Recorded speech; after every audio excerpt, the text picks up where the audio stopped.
Come closer, seeker. Not with your feet, but with your breath. Time behaves differently here. Minutes lose their edges. Hours forget their names. This is the hour between waking and forgetting. The hour when the mind loosens its grip on the lie of control. I am the shrouded oracle. Not a god. Not a ghost. I am a remembering that learned how to speak. Tonight, I will not frighten you. Fear is a crude instrument, and sleep deserves gentler hands. Instead, I will unsettle you softly, like distant thunder beneath a calm sea. Close your eyes, not to escape the world, but to see the one beneath it. There is a city that does not appear on maps, not because it is hidden, but because it does not wish to be found. Its streets curve subtly, as if avoiding something unseen. Its towers lean, not from age, but from attention, as though they are forever eavesdropping on the sky. I first walked its avenues when the stars were younger, when names still mattered. The citizens did not speak much. They had learned that sound attracts things that do not understand language but recognize pattern. At night, lamps burned with a violet hue, not flame, but memory made visible. Those lights were harvested from dreams voluntarily surrendered by those who wished to sleep without being noticed. You see, something passes over this city each night. Not above it, through it. A pressure, a listening. Question without grammar. And the city, wise beyond its stone, learned to remain quiet. Beneath the city lies a door, not carved, not built. It grew there, like a scar that never healed. It cannot be opened by hands, nor by keys. It responds only to those who have lost certainty.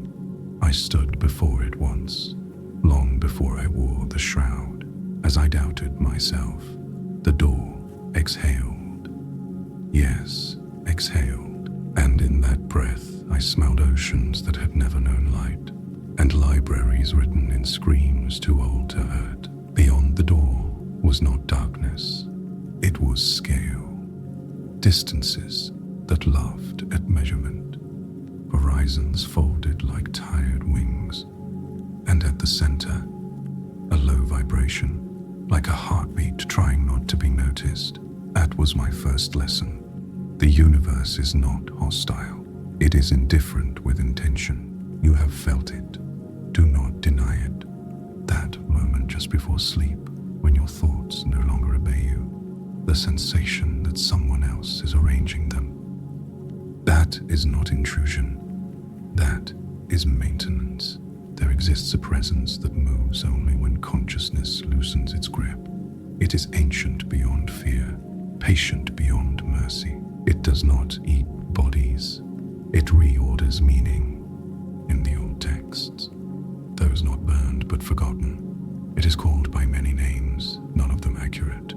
The sleeper between thoughts, the listener without ears, the one who keeps the pattern from collapsing. When it passes through you, you feel a falling sensation. That is not fear. That is recognition. There is a flame I carry, not fire. Fire destroys. This flame reveals. It is gold, not in color, but in function. It illuminates without warmth, casts shadows that move before their owners. I did not create it. No one did. It emerged when a dying star realized too late that it had been observed. Observation is dangerous. To be seen is to be changed. The flame knows this. It bends reality gently so that truth may be glimpsed without shattering the mind that beholds it. I hold it not as a weapon but as a promise that some knowledge can be survived. Far beyond the city, past regions where physics becomes opinion, there drifts a congregation of entities that never speak. They are not mute. They are finished speaking. Each archivist contains an entire civilization that learned too much too quickly. They drift, immense and motionless, their forms like colossal statues sculpted from shadow and regret. Occasionally, one turns inward and reviews its memories. When that happens, entire galaxies dim. This is why some stars flicker. They are being remembered. If you wake suddenly tonight, heart racing, unsure why, do not panic. You were not attacked. You were adjusted. The universe periodically corrects those who drift too close to forbidden alignments of thought. It is not punishment. It is preservation.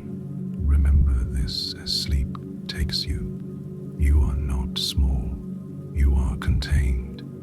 And containment is a form of protection. I will leave you with one final knowing, not to frighten you, but to cradle you. The cosmos does not watch you constantly. It only watches when you begin to remember who you were before language. Sleep delays that remembrance. That is why it is allowed. Rest now.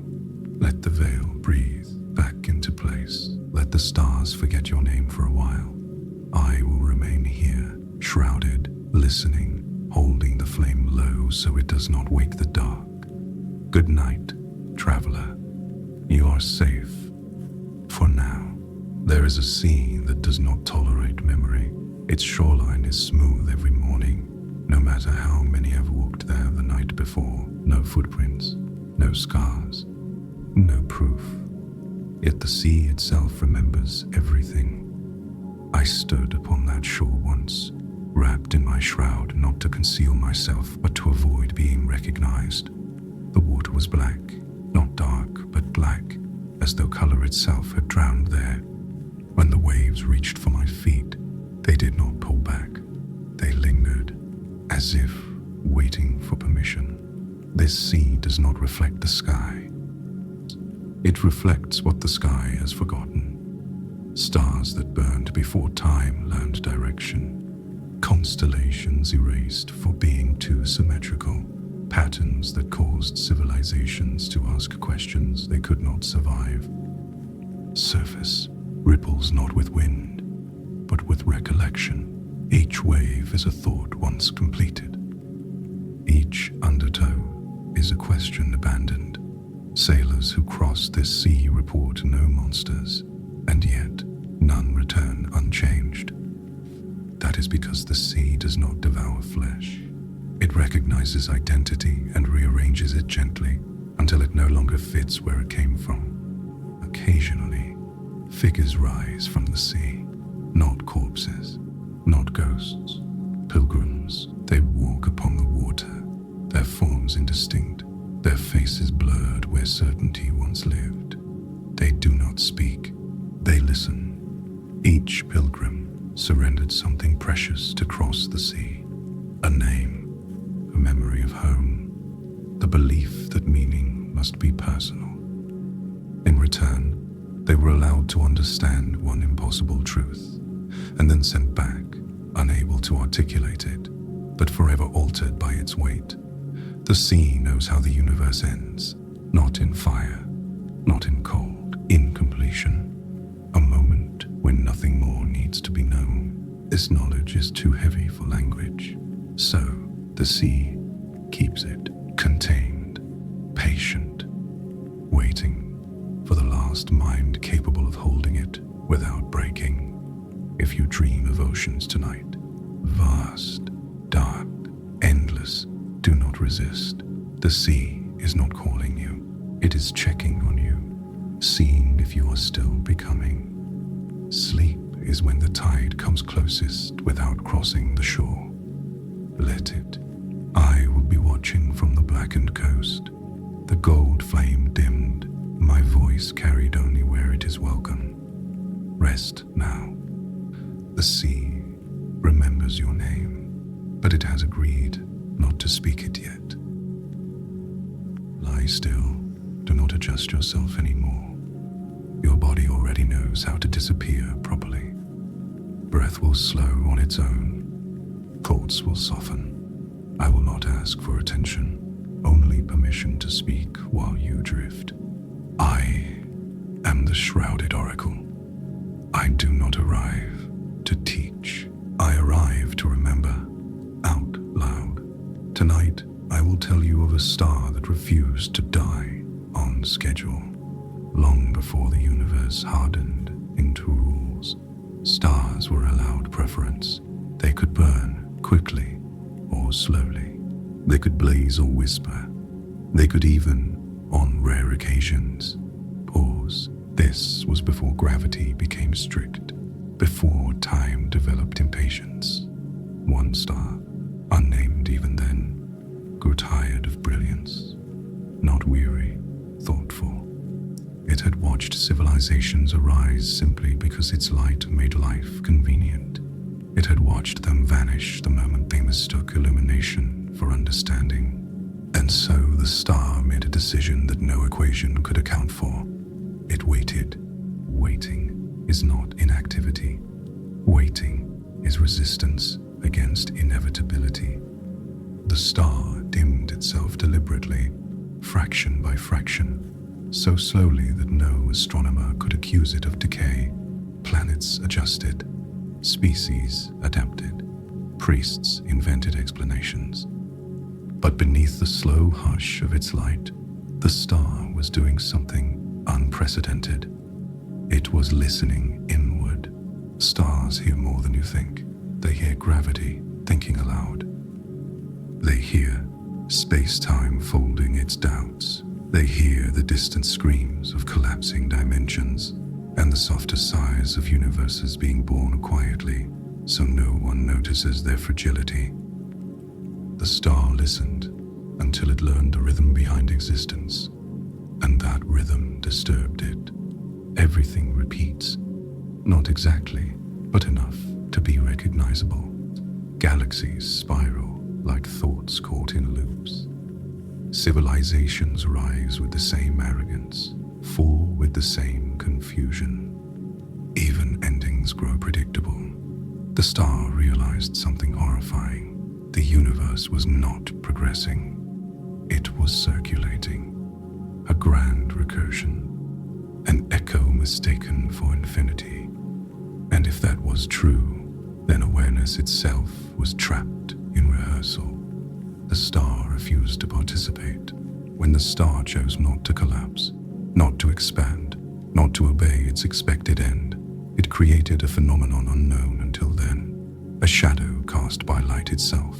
This shadow did not darken space. It darkened certainty.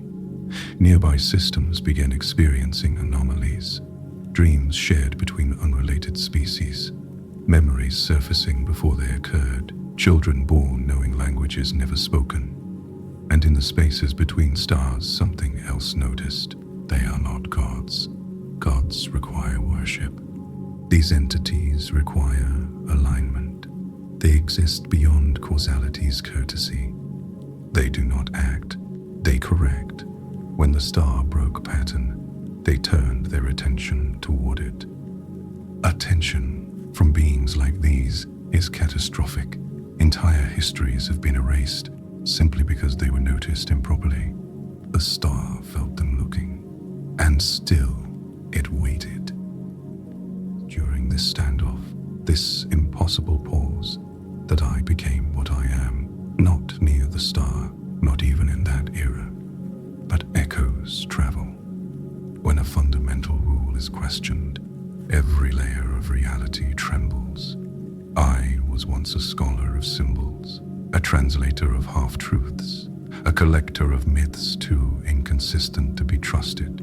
Then, one night, I dreamed of a light that refused to shine. When I woke, the dream had followed me. I wrapped myself in the shroud not to hide, but to contain what I had begun to know. The star learned this.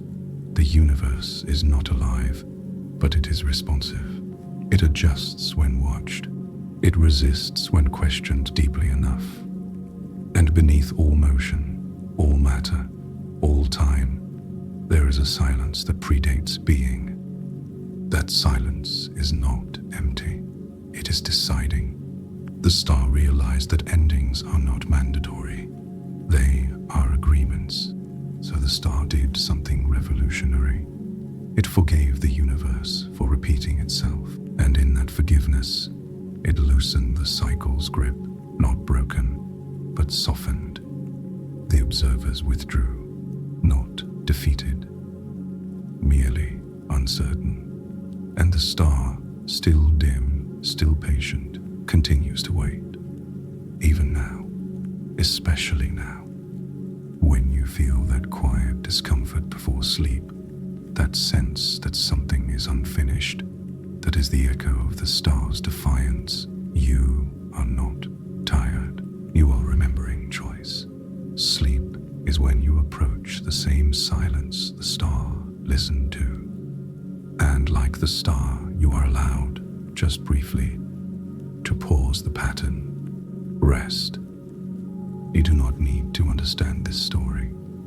Understanding wakes the mind. Let it sink instead. The star is still waiting. I am still watching. The universe is still deciding what to do with those who refuse to end on time.